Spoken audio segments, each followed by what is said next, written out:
I don't know if telling this story will make me feel better. I just know that after that night, I lived like a soulless corpse. Every sleep was a fall into a bottomless abyss where the dead man's hand still tried to grab me and pull me down. My three best friends, Vi, Min, and Tuan, never returned. And I was no longer myself. People said I was crazy. They said I imagined it. But no one saw what I saw. No one heard the call from underground, echoing like someone groaning in agony. I swear on everything left of me, this is true. And if you are curious about Bai Thama, I beg you to stop. Because not everyone who goes in can come out. And if you hear someone calling in the wind, never answer. We are a close group of friends, all of whom are fascinated by spiritual and ghost stories. The group created a YouTube channel specializing in recording explorations, which sound professional but in reality involve trekking through forests, climbing mountains, sneaking into abandoned cemeteries or forgotten temples. Tuan is the group leader and also the most passionate one. He once hired a teacher to detect sounds, bringing along an EMF wave meter, infrared camera, and low-frequency recorder. Vi stands out, both pretty and sharp, the representative face of the channel. Min is quiet, specializes in filming and editing clips. As for me, Kai is the one who keeps the equipment and logistics. It was the 7th lunar month, the month of the hungry ghosts. Tuan received an anonymous message from a strange Nick without a profile picture. The message only had one sentence. Want to meet for real? Want to know they exist? Come to Bai Thama. Attached was an old map photo with a blurry black outline leading to an empty land in the middle of a bamboo forest behind the district cemetery that had been abandoned since the 80s. We thought it was a joke, but Tuan didn't think so. That place isn't on Google Maps.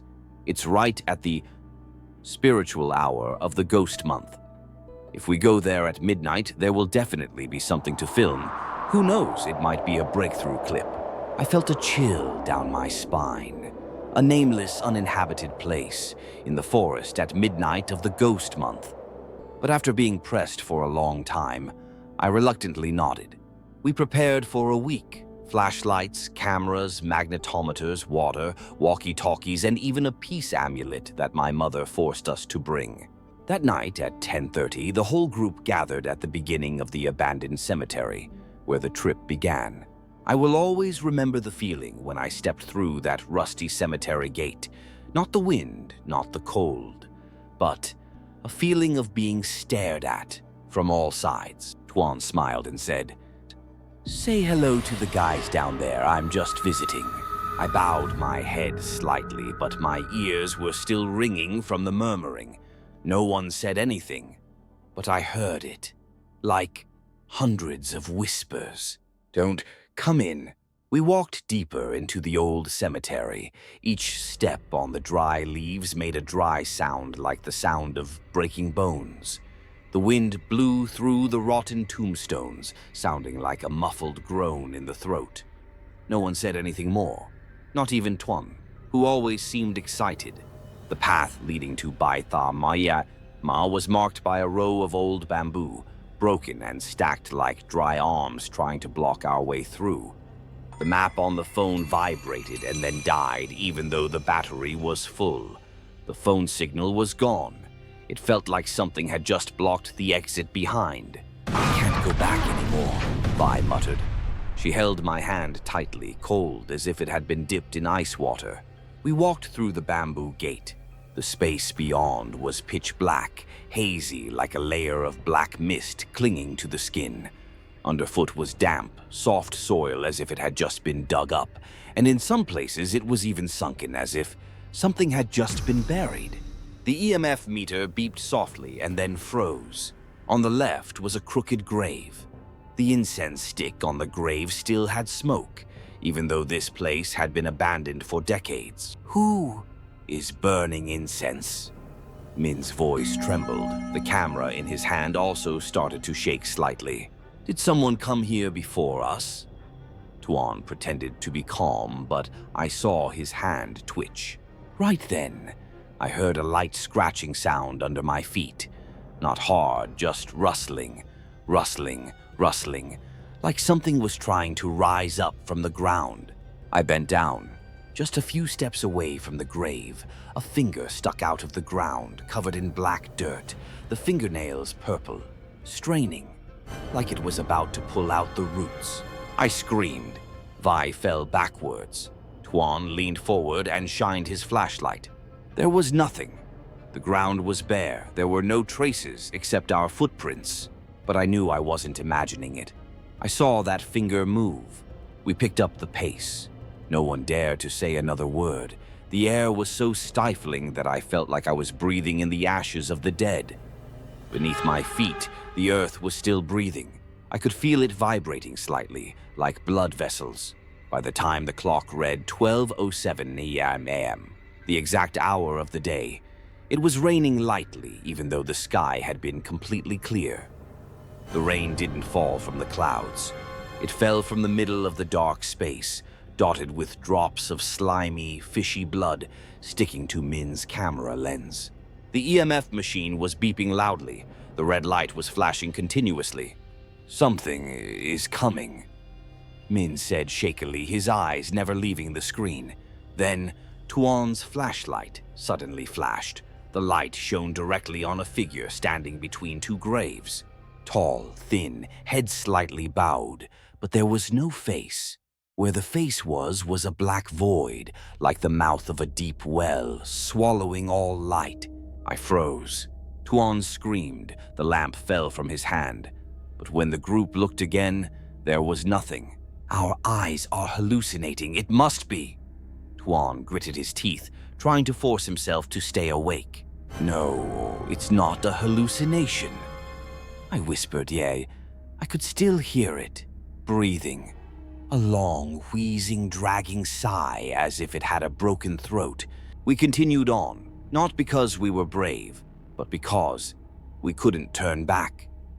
Behind us, the bamboo forest had disappeared. There was no old path, just a thick wall of fog and soft laughter like children playing hide and seek. Ahead, Bait Hama began to appear. A low-lying area filled with cracked graves, no headstones, no names. On the ground, the graves were undulating. Some of them seemed still newly built. In the middle of the field, there was an old banyan tree, its trunk twisted like twisted flesh, its roots crawling like snakes everywhere. And someone was sitting on the highest branch wearing a white shirt, long hair covering his face, slowly swinging his legs. We stood there, frozen. Min's camera started recording without anyone pressing the shutter. The screen shook slightly, zooming in on the white girl. Then it raised its head, and I swear it had no eyes, only two holes with blood flowing. The girl in white on the treetop raised her head, and I will never forget that face. Not a human face. It was a bloody, rotten mass of flesh, two deep black eye sockets dripping with fresh blood. Its mouth did not move, but I heard laughter spreading as if from the ground, high-pitched, sharp, like the throat-wrenching scream of someone unjustly killed. Tuan immediately pulled the camera toward it, but there was nothing left on the tree, as if everything was an illusion. But I knew something was hiding in these graves. We walked deeper into the middle of the cemetery. No one spoke anymore.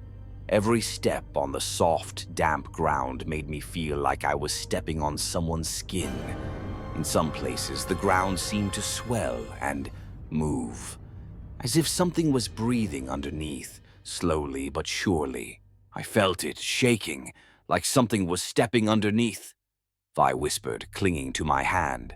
I pointed the flashlight down. The ground rose.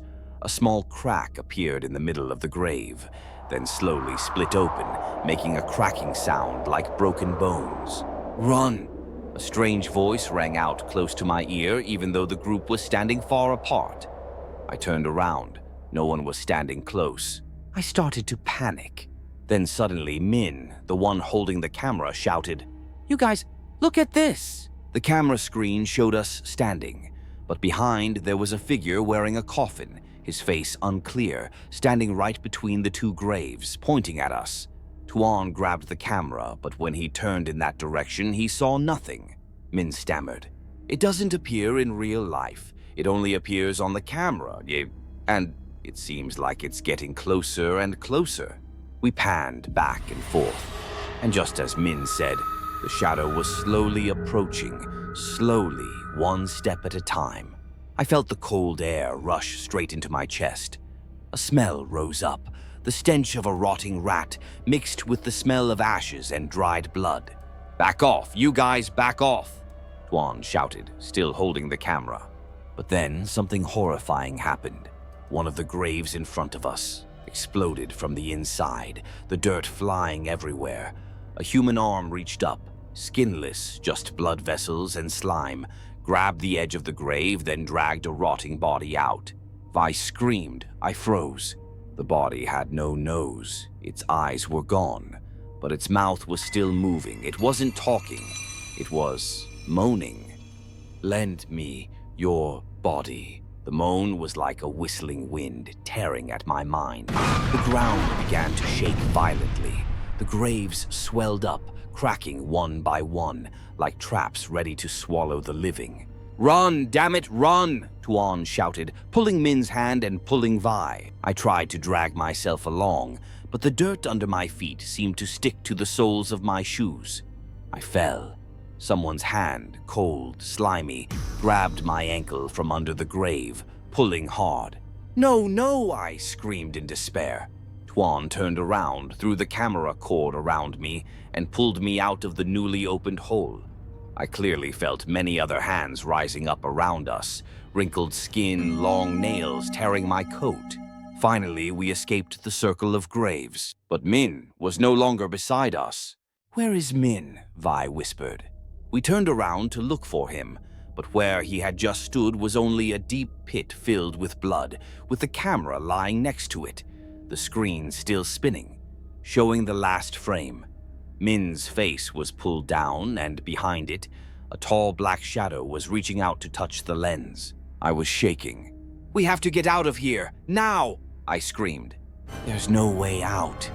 There's no way out. Kai," Vi whispered like a lost soul. We started running towards what seemed to be the exit, passing through the gloomy bamboo groves. But after only a few steps, in front of us appeared a wall of tombstones. Not an illusion, not fog. It was a wall made of hundreds of old stone tablets, engraved with the names of people who had died 100 years ago. On one of the tablets, I saw my name, Nguyen Kai, born 1997, died 2023, reason missing in Baithama. I collapsed. We stood silently in the middle of the strange tombstone wall, on which each person in the group had their name engraved. Below each name was the line, "Missing, body not found." The space suddenly became heavy, as if all the oxygen had been sucked out. I felt like my head was being squeezed into a dark dream that I couldn't wake up from. "What is this?" Tuan shouted, hitting the stone tablet with his name on it. But as soon as his hand touched the tablet, the whole cemetery shook. From the ground came a groan, hundreds, thousands of voices overlapping. "You guys are late," Vi suddenly screamed. She stepped back, pointing to the right. "No, it can't be. Mom, Mom, Mom." I turned my head. In the thin mist, a woman in a blue shirt stood still, exactly like Vi's mother, who had passed away in a traffic accident 3 years ago. "You're back, daughter. Come back to your mother. This place is peaceful. No one will hurt you anymore." That voice didn't miss a single syllable. Vi rushed forward, tears streaming down her face despite my attempts to stop her. "Vi, not your mother! Stop!" I screamed, grabbing her hand and pulling her back. But my hand went through Vi. She was no longer standing there. It was just me and Tuan in the middle of the sea of tombstones. I turned to Tuan. He was also trembling, his eyes wide open. "Dad, my dad," Tuan whispered. In the distance, in the dark graves, a man in an old security uniform stepped out, his back hunched, holding a bundle of half-burned incense. "Tuan, do you remember the last time your father hugged you?" His voice was hoarse, stuck in his throat. Tuan stepped back. "You left your father to die in the hospital, not coming back to see him. Do you remember, you ungrateful son?" The voice became growling, twisted. Then the voice changed to something inhuman. "Now, come down here and pay for your life," I shouted. "Tuan, run!" But Tuan stood still. Then he turned to look at me. His eyes were empty. It was no longer Tuan. His pupils were dilated, his lips were tight, blood began to drip from his ears and nose. Tuan stepped into the mist where the shadow was waiting. He disappeared. Only I remained. I ran as fast as I could in the thick darkness, past the rows of graves, past the broken crosses. Everything began to distort. Space was distorted as in a fever. I crashed into a tree. The banyan tree.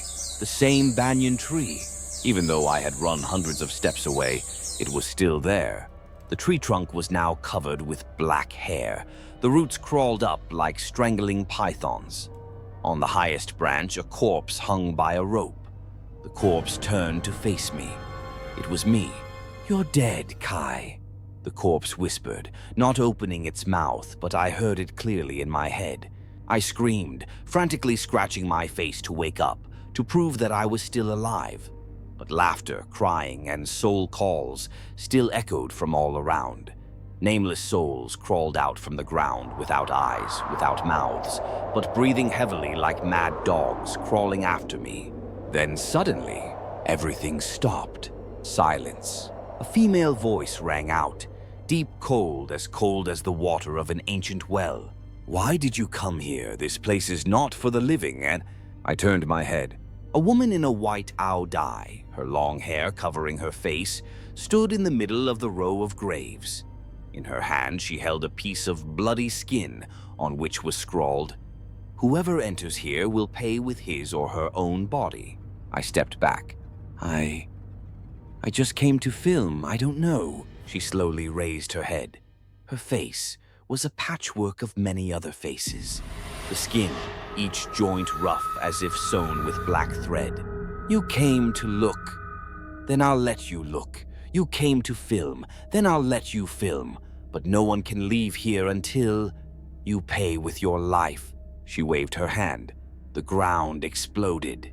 A bottomless abyss opened up beneath me, and I fell, falling endlessly through haunting scenes. Vi's face being torn apart, Tuan hanging from a banyan tree, Min crawling on the ground with his lower half dragged into the grave. And I fell. I woke up. It was morning. The sunlight filtered through the leaves, shining dimly on the damp ground. I was lying in the middle of a path by the edge of the forest, soaked, covered in mud from face to toe. There was no tombstone, no banyan tree, no crying.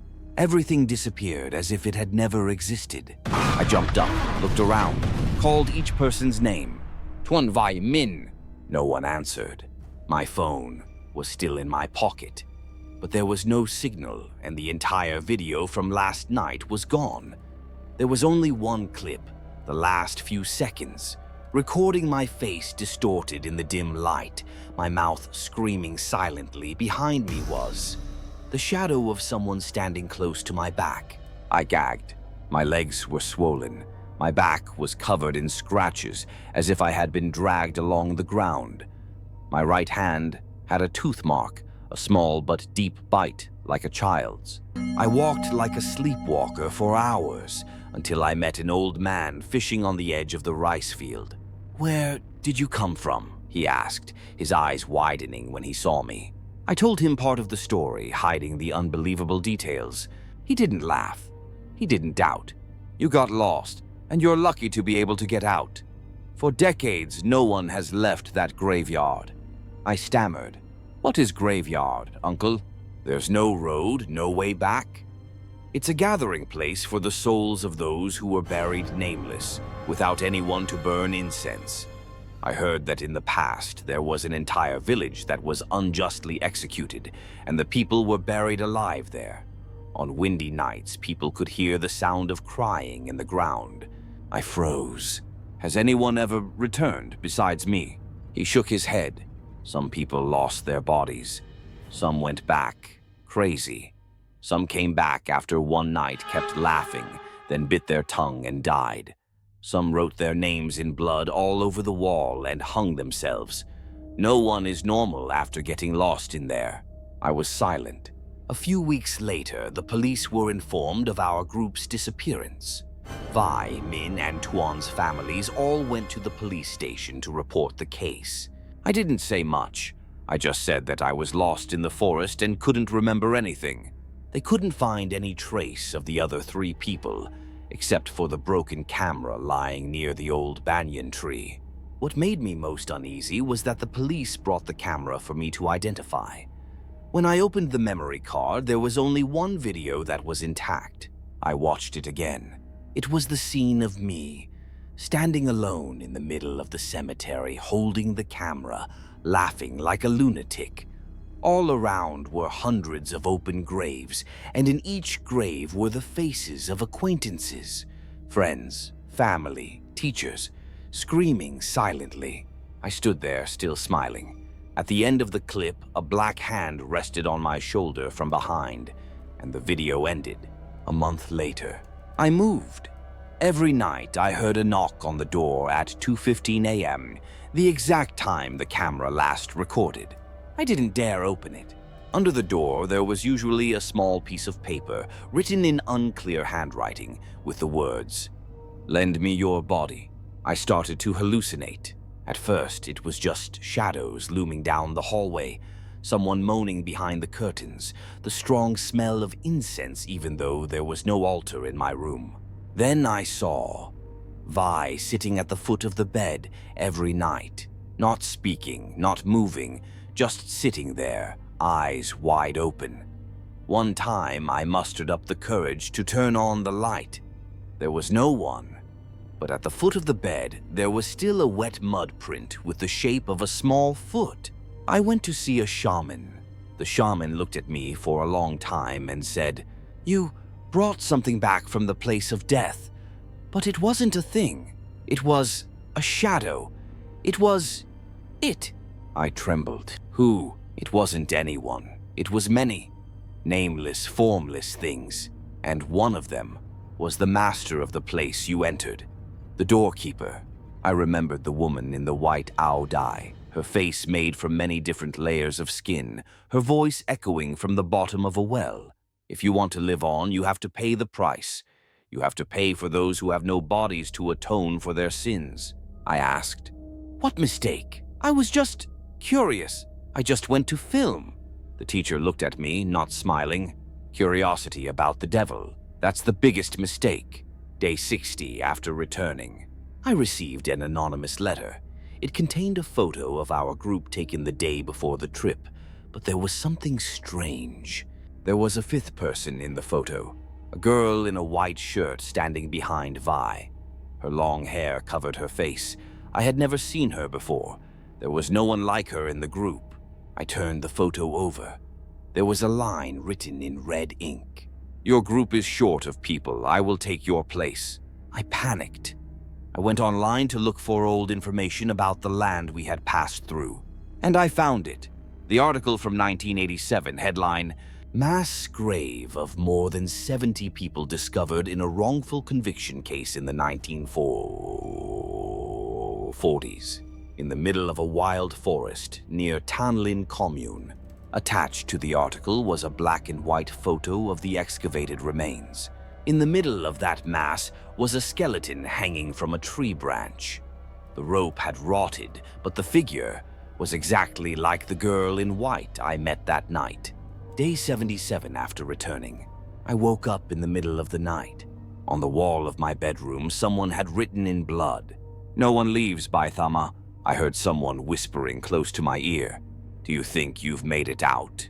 I turned around. The room was empty, but the floor was now grave soil, soft, damp, and smelled of rotting corpses. I ran, but running forever. It was still that room. I realized I had never left that room. Everything, the light, the old man fishing, the police, the shaman, was just the shell of a dead dream. I, and everyone who had ever set foot in Baithama, had become a part of it. I screamed one last time, and then everything collapsed. A year later, the newspaper reported, a broken camera was found in the forest near Tan Lin commune. Inside was the last video. A young man filmed himself sitting in the middle of the cemetery, smiling foolishly, muttering, "Let me borrow your body." The victim's family could not identify the body. Only one shaman, upon watching the video, sighed. "He has been replaced.